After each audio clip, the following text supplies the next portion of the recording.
asas sekalian, edisi sebelumnya kita membahas soal artis maju caleg atau parpol membajak artis untuk maju caleg sekedar untuk mengejar bagaimana keterpenuhan elektoral syarat 4% parliamentary threshold. Itu kita sudah bahas pada edisi sebelumnya. Sekarang ini, kawan asas sekalian, kita akan membahas bagaimana partai politik kekeh kemudian tetap mengajukan kadernya sebagai caleg, meskipun kadernya itu sekarang ini sedang menjabat atau menduduki posisi di pemerintahan. Misalnya, yang bersangkutan sekarang ini itu menjabat sebagai menteri atau wakil menteri atau bahkan kepala daerah.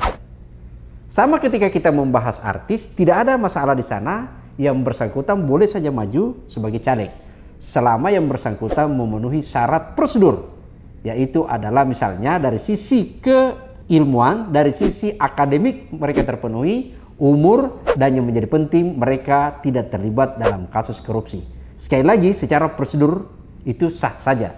Tapi kawan asas sekalian, harus kita melihat pada soal kepantasan. Yang harus kita lihat pada soal etika. Bagaimana kemudian itu bisa menjamin bahwa betul-betul nanti pemilu berjalan secara fair, berjalan secara demokratis, dan berjalan sesuai dengan elemen-elemen yang kita pahami semua, yaitu adalah berintegritas, jauh dari titik kecurangan.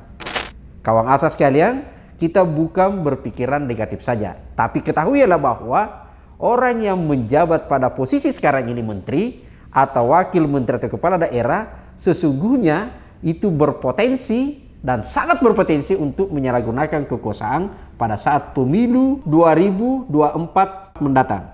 Sebagai ilustrasi saja, karena yang bersangkutan ini tidak mundur, maka seorang menteri boleh saja kemudian, dan ini justru sangat berbahaya dibanding kemudian mereka berbagi. Kalau yang selama ini kawan asa biasa banyak dikhawatirkan adalah serangan pajar gitu ya, ada amplop 100.000, 300.000 yang dibagi-bagi. Tapi ketahuilah, yang lebih berbahaya adalah seseorang yang tetap menduduki posisinya lalu kemudian menjadi caleg dan menggunakan kekuasaannya untuk memenangkan dirinya, dan itu sangat berpotensi. Misalnya mengalokasikan program yang sesungguhnya adalah untuk memenangkan dirinya, yang bahasa sederhananya adalah itu terjadi konflik of interest.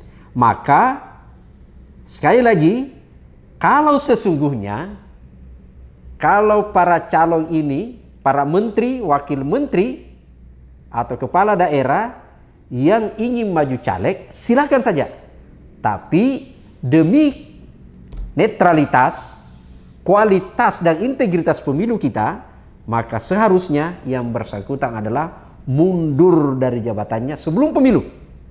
Karena bagaimanapun juga sejatinya mereka ini adalah kontestasi yang harus terjadi fair.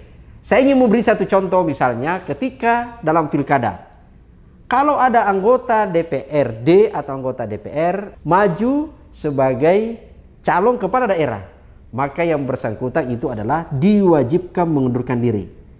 Kenapa yang bersangkutan diwajibkan mengundurkan diri? Bukan karena sekedar formalitas saja supaya mereka punya waktu berkampanye, tapi sesungguhnya di sana adalah ada pesan yang dibawa supaya pertarungan itu fair, tidak kemudian menggunakan organ-organ kekuasaan untuk memenangkan dirinya. Dan itu sejatinya juga terjadi pada pemilu sekarang ini. Kita mencatat dari posisi yang untuk jabatan menteri saja sekarang ini itu tercatat ada 6 orang yang maju caleg. Bisa dibayangkan gitu ya. Kalau ini kemudian dalam waktu yang sisa waktu sekarang ini mereka melakukan kunjungan ke daerah-daerah, di daerah pemilihannya dan berbagi-bagi gitu ya, maka kemudian bisa kita tahu pengaruhnya seperti apa, dan itu sangat potensial terjadi. Atau ada wakil menteri sekarang tercatat misalnya ada 3 orang gitu ya, dan ada beberapa juga kepala daerah sekarang ini yang maju. Maka sekali lagi, demi kualitas pemilu, kita berharap sebenarnya adalah 2 hal. Partai politik mendesak yang bersangkutan mundur, atau yang bersangkutan secara elegan kalau memang ingin mengabdi. Dari awal kita lihat adalah sikap kenegarawanannya untuk menyatakan sebagai petarung sejati, sejatinya yang bersangkutan mengundurkan diri pada saat sudah namanya didaftar di KPU.